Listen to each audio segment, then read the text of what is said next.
Hello, and welcome to Understanding and Specifying Outdoor Displays.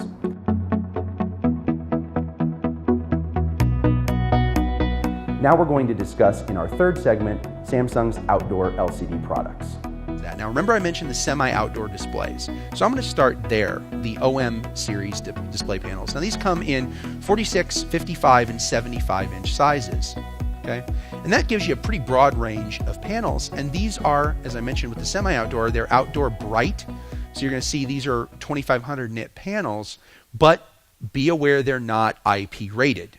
Okay? So these are meant for especially storefront windows, or you could use them for atriums or any kind of application, or maybe if you do need an enclosure already, you know that, you can, like my joke about putting it out in Phoenix in the middle of June, then maybe using this can be a cost savings as well.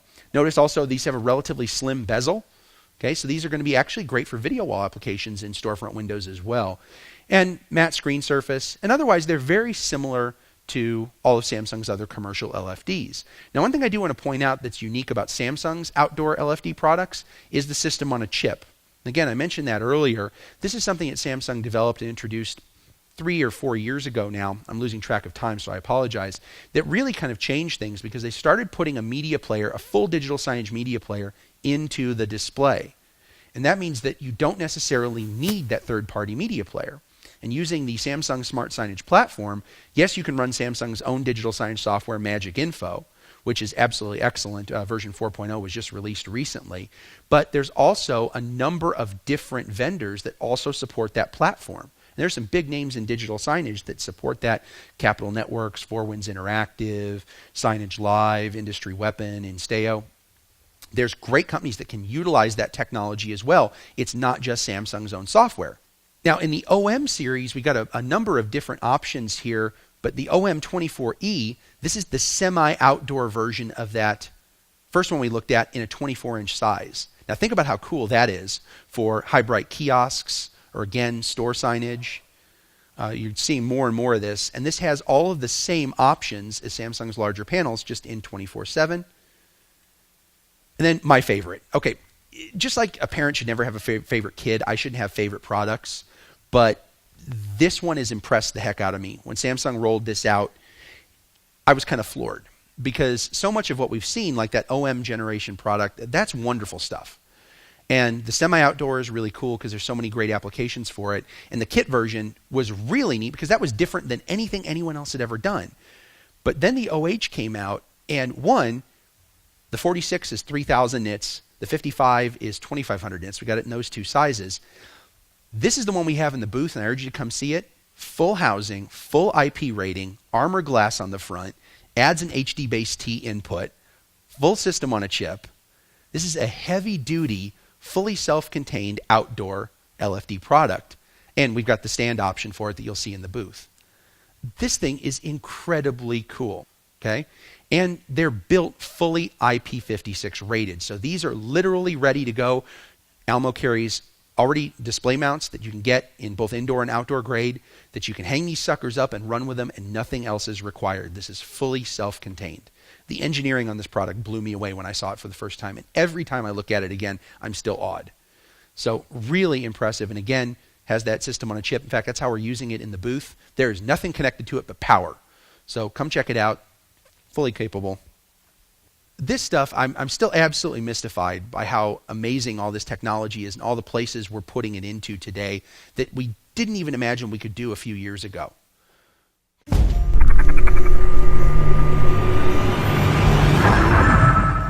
Cost of not running. So, I like that. And good eyes, by the way. You were the first person to catch that in there. So when we get TCO, and see now that I've gotten the main part of the presentation out of the way, now I can delve into more specific topics, and now I can pontificate a little bit more, which those of you who've seen me present before, and I've got a few familiar faces in the audience, you know I'm real good at that. But when we talk about cost of not running, you invested in the product, and it's not currently active or doing anything for you. Well, why is it not running? So we've got the total cost of ownership. We've got the purchase. That's an easy one, right? I know what I bought it for, how much that cost. Then there's the cost of using it. Every day I'm running it. And so for a digital signage display like an outdoor LFD, how much does the content cost? How much does the power cost? Cost not running it is, it's down because it failed. It's down because something broke down. It's down because I don't have the content. It's not currently running, which means I'm getting nothing out of it. And there's a tangible cost in that, whether it's lost direct sales because my menu board is down, it's decreased customer experience because my digital display is not working in the middle of my showroom or whatever.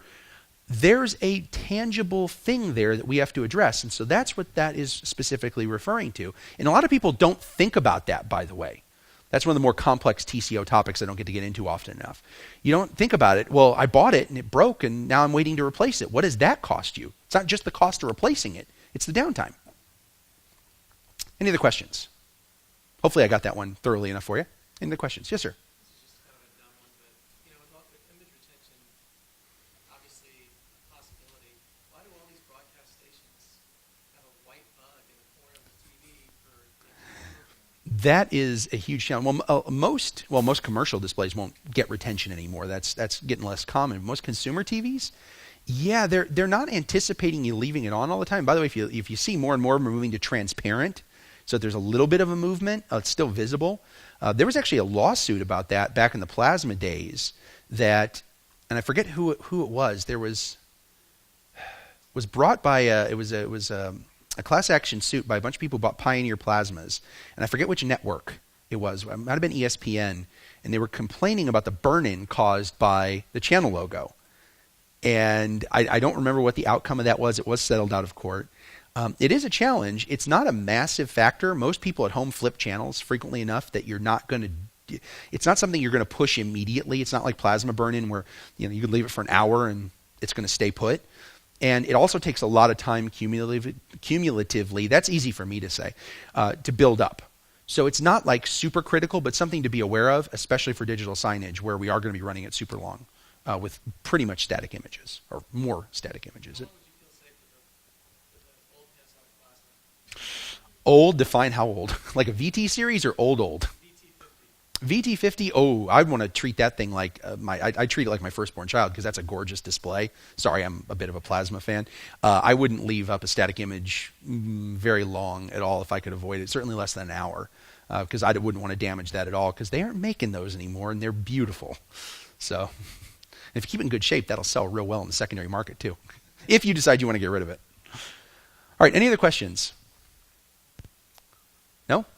I'm either seeing stunned silence or I got everybody's questions. Or maybe I was just that annoying. No? All right.